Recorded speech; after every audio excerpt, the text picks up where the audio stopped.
Shalom, bertemu dalam renungan hari ini. Puji Tuhan, kesempatan baru lagi ya kita terima, kita bisa menjalani hari ini.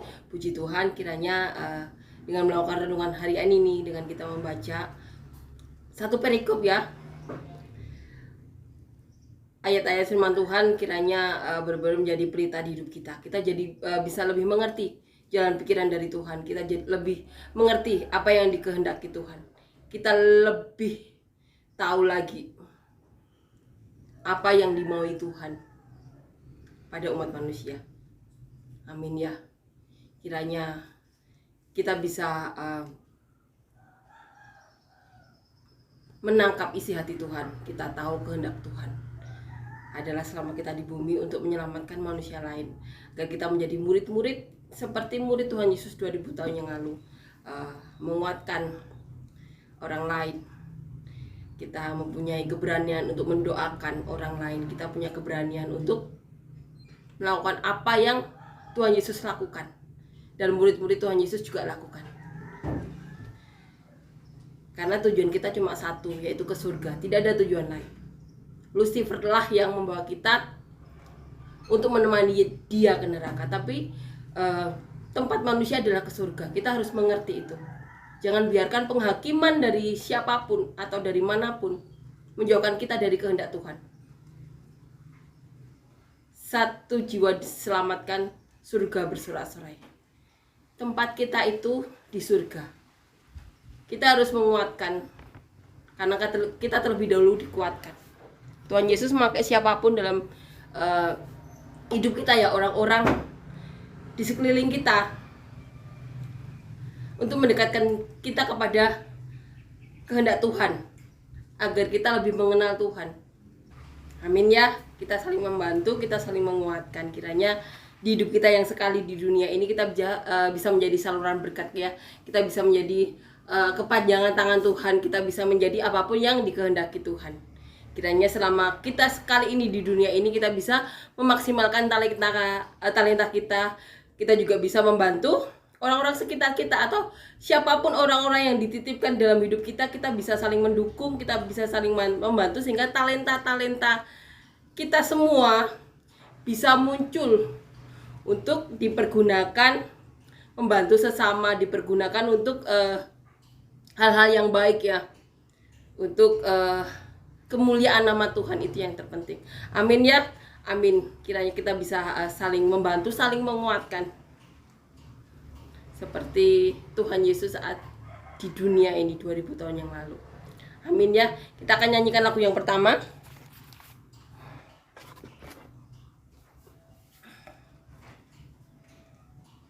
Hanya dekat Allahku, rasa tenang hatiku. Kau sertai jalanku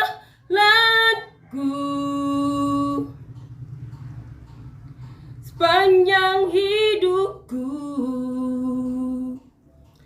Hanya dekat padamu ada kekuatan baru. Kau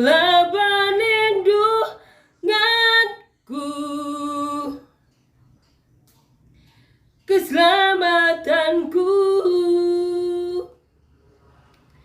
Ku ingin selalu bersekutu denganmu, menikmati hadiratmu. Biarkan rohmu tinggal dalam hidupku. Sungguh indah bersamamu selamanya. Amin ya. Puji Tuhan, amin. Kita akan membaca dan merenungkan ayat firman Tuhan ya, di Kisah Para Rasul pasal yang ke-8 ayat 4 sampai 25. Judul perikopnya Filipus di Samaria. Mereka yang tersebar itu menjelajah seluruh negeri itu sambil memberitakan Injil. Dan Filipus pergi ke suatu kota di Samaria, dan memberitakan Mesias kepada orang-orang di situ. Ketika orang banyak itu mendengar pemberitaan Filipus dan melihat tanda-tanda yang diadakannya, mereka semua dengan bulat hati menerima apa yang diberitakannya itu. Sebab dari banyak orang yang kerasukan roh jahat, keluarlah roh-roh itu sambil berseru dengan suara keras. Dan banyak juga orang lumpuh dan orang timpang yang disembuhkan. Maka sangatlah besar sukacita dalam kota itu. Seorang yang bernama Simon telah sejak dahulu melakukan sihir di kota itu dan mentakjubkan rakyat Samaria, serta berlagak seolah-olah ia seorang yang sangat penting. Semua orang besar kecil mengikuti dia dan berkata, orang ini adalah kuasa Allah yang terkenal sebagai kuasa besar. Dan mereka mengikutinya karena sudah lama ia mentakjubkan mereka oleh perbuatan sihirnya. Tetapi sekarang mereka percaya kepada Filipus yang memberitakan Injil tentang kerajaan Allah dan tentang nama Yesus Kristus. Dan mereka memberi diri mereka dibaptis, baik laki-laki maupun perempuan. Simon sendiri juga menjadi percaya, dan sesudah dibaptis ia senantiasa bersama-sama dengan Filipus dan takjub ketika ia melihat tanda-tanda dan mujizat-mujizat besar yang terjadi. Ketika rasul-rasul di Yerusalem mendengar bahwa tanah Samaria telah menerima firman Allah, mereka mengutus Petrus dan Yohanes ke situ. Setibanya di situ, kedua rasul itu berdoa supaya orang-orang Samaria itu beroleh Roh Kudus. Sebab Roh Kudus belum turun di atas seorang pun di antara mereka, karena mereka hanya dibaptis dalam nama Tuhan Yesus. Kemudian keduanya menumpangkan tangan di atas mereka, lalu mereka menerima Roh Kudus. Ketika Simon melihat bahwa pemberian Roh Kudus terjadi oleh karena rasul-rasul itu menumpangkan tangannya, ia menawarkan uang kepada mereka serta berkata, berikanlah juga kepadaku kuasa itu, supaya jika aku menumpangkan tanganku di atas seseorang, ia boleh menerima Roh Kudus. Tetapi Petrus berkata kepadanya, binasalah kiranya uangmu itu bersama dengan engkau, karena engkau menyangka bahwa engkau dapat membeli karunia Allah dengan uang. Tidak ada bagian atau hakmu dalam perkara ini, sebab hatimu tidak lurus di hadapan Allah. Jadi bertobatlah dari kejahatanmu ini dan berdoalah kepada Tuhan supaya ia mengampuni niat hatimu ini. Sebab kulihat bahwa hatimu telah seperti empedu yang pahit dan terjerat dalam kejahatan. Jawab Simon, hendaklah kamu berdoa untuk aku kepada Tuhan, supaya kepadaku jangan kiranya terjadi segala apa yang telah kamu katakan itu. Setelah keduanya bersaksi dan memberitakan firman Tuhan, kembalilah mereka ke Yerusalem, dan dalam perjalanannya itu mereka memberitakan Injil dalam banyak kampung di Samaria. Filipus, salah satu murid dari Tuhan Yesus, yang di sini Filipus sampai ke Samaria memberitakan Injil.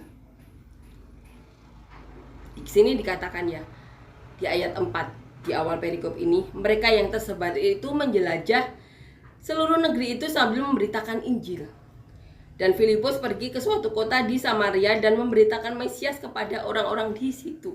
Ini yang Filipus lakukan ya. Ketika orang banyak itu mendengar pemberitaan Filipus dan melihat tanda-tanda yang diadakannya, mereka semua dengan bulat hati menerima apa yang diberitakannya itu. Sebab dari banyak orang yang kerasukan roh jahat, keluarlah roh-roh itu sambil berseru dengan suara keras. Dan banyak juga orang lumpuh dan orang timpang yang disembuhkan. Maka sangatlah besar sukacita di dalam kota itu. Filipus di kota Samaria juga melakukan mujizat, berdoa, melakukan mujizat, dan mengusir roh-roh jahat yang ada di dalam orang-orang di kota itu. Di sini dikatakan di ayat 8, maka sangatlah besar sukacita dalam kota itu. Di sini di ayat 9 dikatakan, seorang yang bernama Simon telah sejak dahulu kala melakukan sihir di kota itu dan mentakjubkan rakyat Samaria. Jadi ada seseorang yang bernama Simon. Simon ini mempunyai kekuatan sihir, tapi bukan dari Tuhan. Banyak orang kecil dan orang besar yang mengikuti dia karena kekuatannya ini. Dikatakan di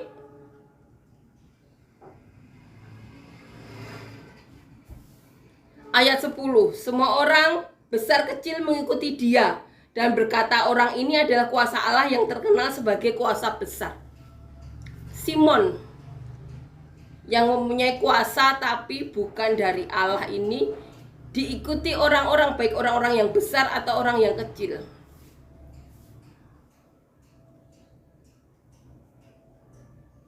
Dan ketika Filipus ya ada di kota mereka menjadi takjub. Bahkan Simon pun yang mempunyai kekuatan sihir tapi bukan dari Allah ini sampai ikut dibaptis karena takjub. Karena di situ Filipus benar-benar menyembuhkan orang. Dikatakan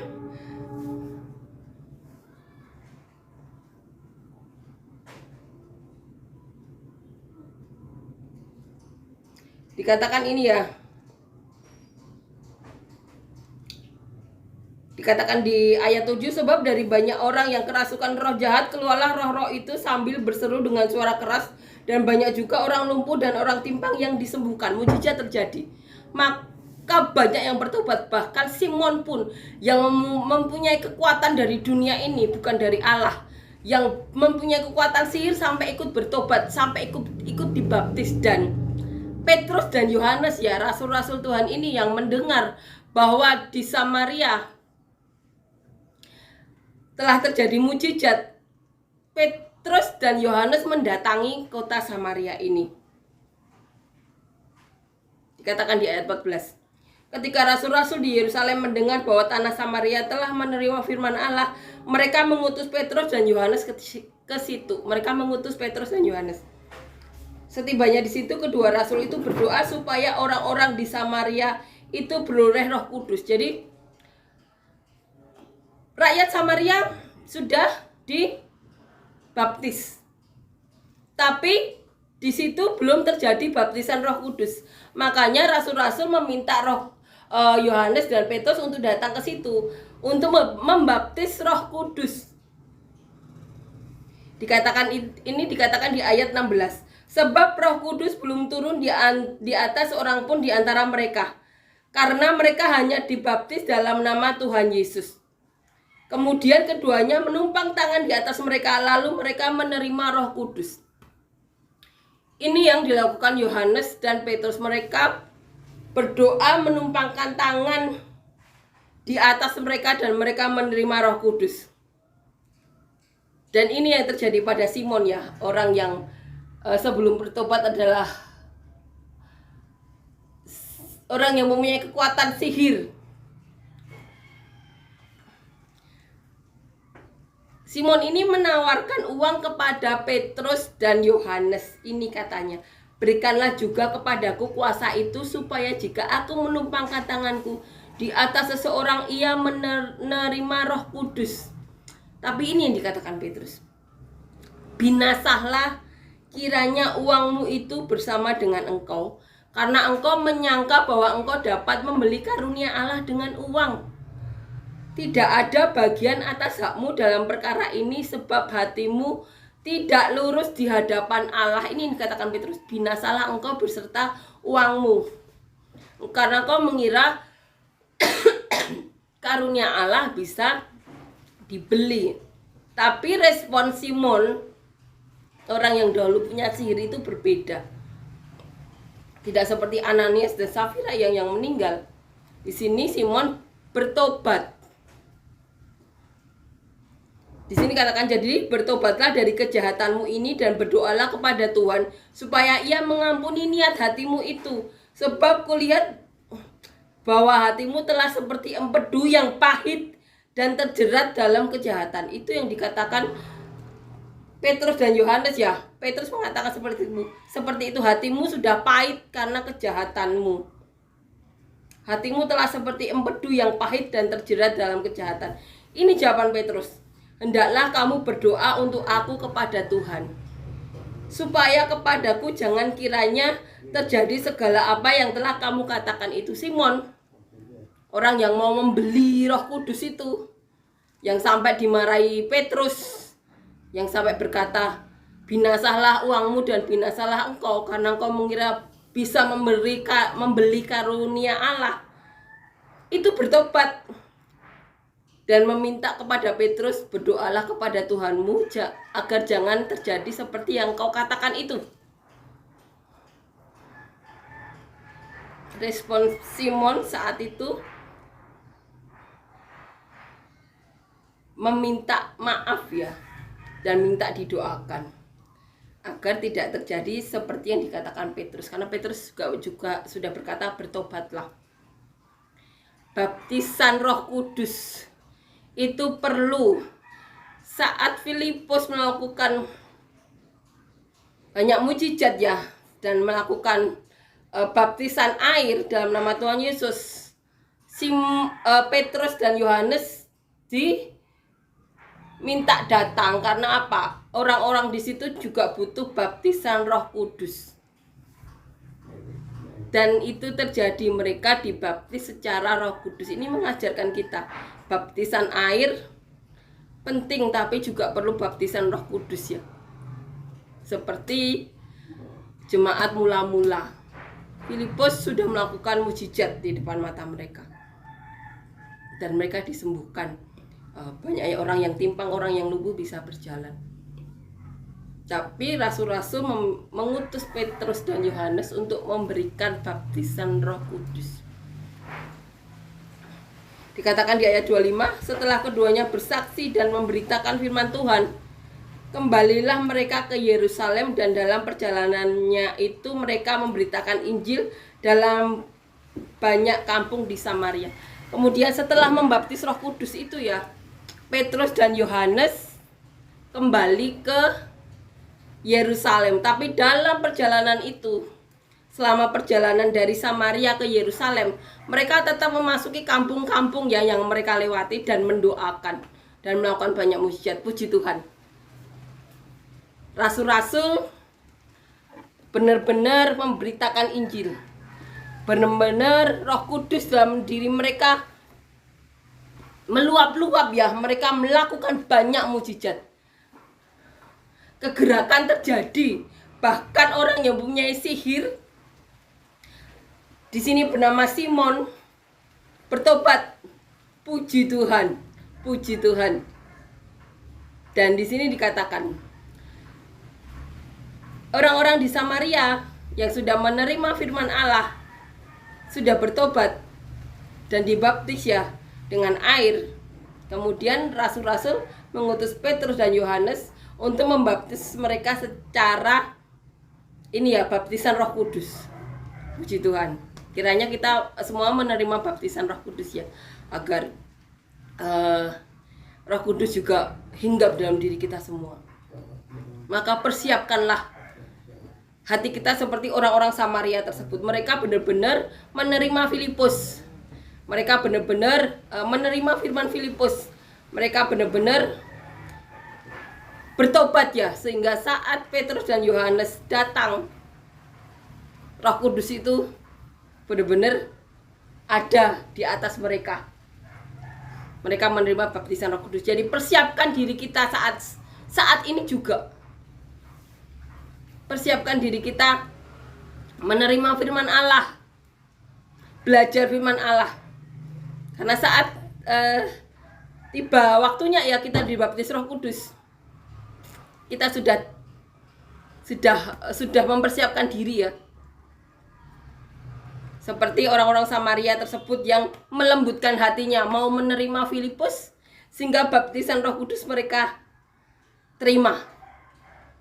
Amin ya, mereka menerima firman Allah, baptisan Roh Kudus mereka terima. Puji Tuhan ya. Puji Tuhan. Kita akan nyanyikan lagu yang kedua.